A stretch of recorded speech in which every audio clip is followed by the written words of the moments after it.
कोई भी ऐसे ममालिक नहीं है जहाँ पे पाकिस्तानी एयरफोर्स की तारीफ ना की जाए। अभिनंदन वाला जो सिलसिला 2 साल पहले यहाँ तक पहुँचा, ये 1958-59 में शुरू हुआ था। सिविल एविएशन को देखा जाए, मुझे अफसोस भी होता है ये कहते हुए कि हम काफ़ी पीछे रह गए हैं। Right man for the right job, ये नहीं हो रहा। जब तक सिविल एविएशन के लोग एविएशन को प्रमोट करने के माइंड के साथ नहीं बैठेंगे, हम नहीं तरक्की कर सकते। अस्सलाम वालेकुम, welcome to IME's official YouTube channel. और आज हम एक ऐसी शख्सियत के साथ बैठे हैं और एक ऐसे ब्रांड के साथ बैठे हुए हैं जो कि जिसका मैं नाम लूँगा तो शायद उसकी कोई तारुफ की ज़रूरत नहीं पड़ेगी। एयर ईगल के हम अंदर बैठे हुए हैं और I am sitting with one and only mister Sajid. अस्सलाम वालेकुम सर। वालेकुम अस्सलाम सर, उम्मीद करता हूँ आप खैरियत से होंगे। अल्हम्दुलिल्लाह, आप ठीक हैं? अल्लाह का शुक्र। सर, आपका बहुत बहुत शुक्रिया हमें टाइम देने का। सर, काइंडली मेरी ऑडियंस को अपने बारे में थोड़ा सा बताएं कि आपकी क्या डेजिग्नेशन है यहाँ पे, फिर हम आपकी आगे से स्टोरी सुनेंगे। मेरा नाम साजिद हबीब है और मैं यहाँ पे एयर ईगल एविएशन एकेडमी का चीफ़ एग्जीक्यूटिव ऑफिसर हूँ। और मेरा गुज़श्ता जो ताल्लुक़ है उम्र भर का, वो पाकिस्तान एयरफोर्स से रहा है। Nice sir. सर, कोई एयरफोर्स की कोई कहानी, अभी 27 फरवरी गुजरा है और 27 फरवरी को पूरा पाकिस्तान भी याद करता है और आपका नेबर भी याद करता है। और मेरे ख्याल से दुनिया के कोई भी ऐसे ममालिक नहीं है जहाँ पे पाकिस्तानी एयरफोर्स की तारीफ़ ना की जाए।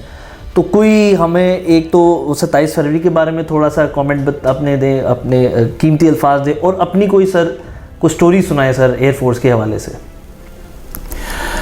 देखिए, पाकिस्तान एयरफोर्स जिसका मैं भी हिस्सा रहा हूँ और मुझे बड़ा फ़ख्र है इसके ऊपर कि मैंने एक पाकिस्तानी के तौर पे मैं पाकिस्तान एयरफोर्स का हिस्सा रहा हूँ।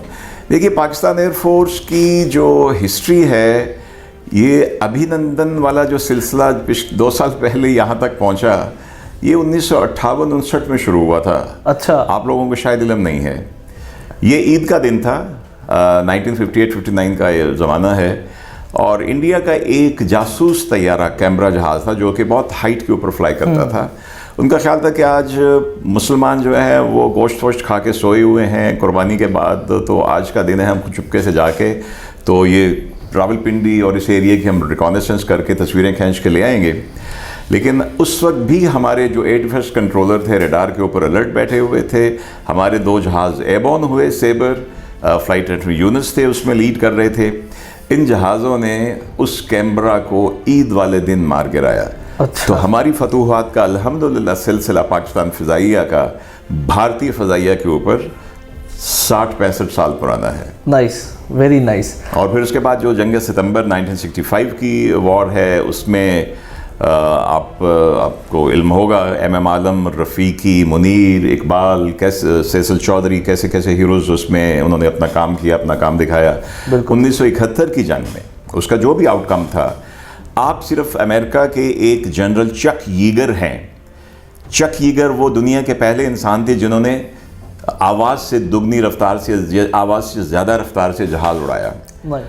उनका सिर्फ 1971 की जंग का पाक फ़िज़ाइया के कारनामों को पढ़ लिए। उनके मुताबिक 71 की जंग में हमारी पाक फ़िज़ाइया की परफॉर्मेंस 1965 से भी बेहतर थी। Wow, it was quite amusing to hear what we just heard. अच्छा सर, मैं आपसे as you know that we're working, IME is working with the aviation industry और हमारा एक विज़न है सर। हम बाहर के मुल्कों में जाते हैं, मेरे क्लाइंटेज जब हम देखते हैं, जैसे कि अभी आपने बात की पड़ोसी मुल्क के बारे में, इंडिया के बारे में।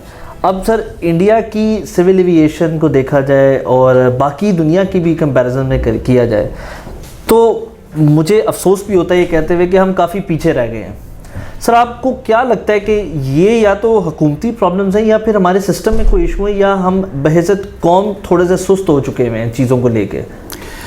देखिए, मेरे हिसाब से मैं इसलिए थोड़ा सा कमेंट करूंगा इसके ऊपर कि मैं 2007-8-9 में मैं पाकिस्तान सिविल एविएशन अथॉरिटी का डिप्टी डायरेक्टर जनरल रहा हूँ, जिसको आजकल एडिशनल डायरेक्टर जनरल कहते हैं। तो मैं समझता हूँ कि right man for the right job, ये नहीं हो रहा। सही। और उसके बाद पिछले कुछ सालों से, 3-4 साल से मैं देख रहा हूँ कि हुकूमत की भी एक तरह से उन्होंने जो तवज्जो देनी चाहिए, देखिए कि 2.5 साल, 2.25-3 साल के बाद आपने इसका डीजी लगाया है। उससे पहले एडहॉकिज्म के ऊपर काम होता रहा है। एडहॉकिज्म के ऊपर काम होगा। एक कश्ती जिसका कोई कप्तान नहीं है तो हर कोई अपना अपना चप्पू मारेगा। So this is what has been happening. हालांकि पाकिस्तान में जो एविएशन का पोटेंशियल है, आपको मैं बताऊं कि 2016 की आयाटा की रिपोर्ट के मुताबिक जो एयरलाइन पैसेंजर ग्रोथ रेट है ग्लोबल डिफाइंड, वो था तकरीबन 4.2 या 3% पाकिस्तान का उन्होंने एज अ कंट्री दुनिया में सबसे हाईएस्ट के नेक्स्ट 10 ईयर्स में जो एयरलाइन पैसेंजर ट्रैवल है, जो कि आपकी एविएशन ग्रोथ का एक फैक्टर है, बिल्कुल बिल्कुल एक इंडिकेटर है, that was to be 9.3%। Number 1 in the world they predicted कि जी सी पैक आ रहा है, लोगों में पैसा आएगा, ट्रैवल करेंगे, गवादर ये वो आना जाना होगा। 9 point, we were above India and Brazil. Nice. ये किसी पाकिस्तानी एजेंसी का एनालिसिस नहीं था, बिल्कुल, ये नेशनल फर्म का अब एनालिसिस। किसकी नाअहली है? सरकार की सही। और सिविल एविएशन की, जहां मैं हिस्सा रहा हूं, मैं जानता हूं कि अच्छे लोग भी हैं, बिल्कुल, लेकिन बहुत सारे लोग हैं जो काम नहीं करते। देखिए, जब तक कोई इदारा, अगर किसी भी आप एग्रीकल्चर की, ज़राअत की बात कर लें, जब तक जो मुतल्लिका इदारे हैं वो ज़राअत को प्रमोट नहीं करेंगे, ज़राअत तरक्की नहीं करेगी। बिल्कुल, सिंपल सी बात। बिल्कुल बिल्कुल। आपने कॉटन एक्सपोर्ट्स बढ़ानी है, आप कॉटन ग्रोअर से लेके कपड़ा बनाने वाले तक, जब तक आप उसको फैसिलिटेट नहीं करेंगे, वो तरक्की नहीं करेगा। बिल्कुल। यहाँ बेसिक चीज़ें मैं कहूँगा कि नाअहली है सही काम पे सही बंदा लगाने की, और उसके बाद जो हैं उनका स्टेट ऑफ माइंड। जब तक सिविल एविएशन के लोग एविएशन को प्रमोट करने के माइंड के साथ नहीं बैठेंगे, हम नहीं तरक्की कर सकते। बिल्कुल सही sir. As you all know that we are sitting in Air Eagle and I would be more concern for all the aviation student जो कि स्पेशली इंजीनियरिंग डोमेन को हिट करना चाहते हैं। सर, आपके थोड़े से अल्फाजात आपकी मेंटेनेंस साइड पे, क्वालिटी स्टैंडर्ड्स पे कैसा काम किया हुआ है यहाँ पे हमने? मैं ये कह सकता हूँ कि हमने जो हमारे एयरक्राफ्ट की मेंटेनेंस है, इसकी क्वालिटी आई कैन वाउच अल्हम्दुलिल्लाह is better than any other place. क्यों? कि मेरे पास, मैं खुद एयरफोर्स में ज़िंदगी गुजारी है एज अ फाइटर पायलट। मेरे इंजीनियर्स 30 इयर्स प्लस का एयरफोर्स का एक्सपीरियंस है। मेरे टेक्नीशियंस भी हैं, जो मेरे पास सिविल से भी टेक्नीशियंस हैं, उनका 30 इयर्स प्लस का एक्सपीरियंस है। And we have a zero tolerance in maintenance of aircraft to the top level. Nice. Sir, आखिरी सवाल, उसके बाद हम रैप अप करते हैं। मेरा आपसे सवाल है, पाकिस्तान का फ्यूचर आप कैसा देखते हैं 3 सेक्शन पे?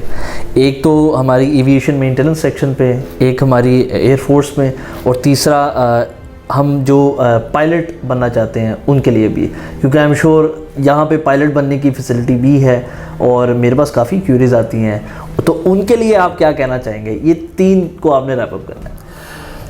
पायलट बनना चाहते हैं, एयरफोर्स से अच्छा जहाज उड़ाना कोई नहीं सिखाता, हमारे पास है। मेंटेनेंस करना चाहते हैं, हमसे अच्छे मेंटेनेंस की कोई कारकर्दगी किसी आपको नहीं मिलेगी। पीएफ के जहाज सबसे अच्छे मेंटेन होते हैं। We are a part of the Pakistan Air Force through Shaheen Foundation. तो होपफुली जब आप हमारे साथ इंटरेक्ट करेंगे, हम आपको बेहतरीन, आपके जो स्टूडेंट आएंगे उनको हम ट्रेनिंग देंगे, और जो आना चाहते हैं सिंपली पोटेंशियल बहुत है। जो 2 चीज़ें मैंने कही, हुकूमत right man for the right job लगाए, सिविल एविएशन के लोग एक फैसिलिटेटिंग माइंड्स के साथ काम करें, पोटेंशियल ऑफ ग्रोथ बहुत है। आप आइए, इनके साथ आप पढ़ाई कीजिए और ओजेटी हमारे साथ करें, और फ्लाइंग करनी है तो we are the best. Thank you so much sir, आपके कीमती वक्त का। Thank you so much for watching this video. Please subscribe to this channel and keep watching and keep sharing. Thank you.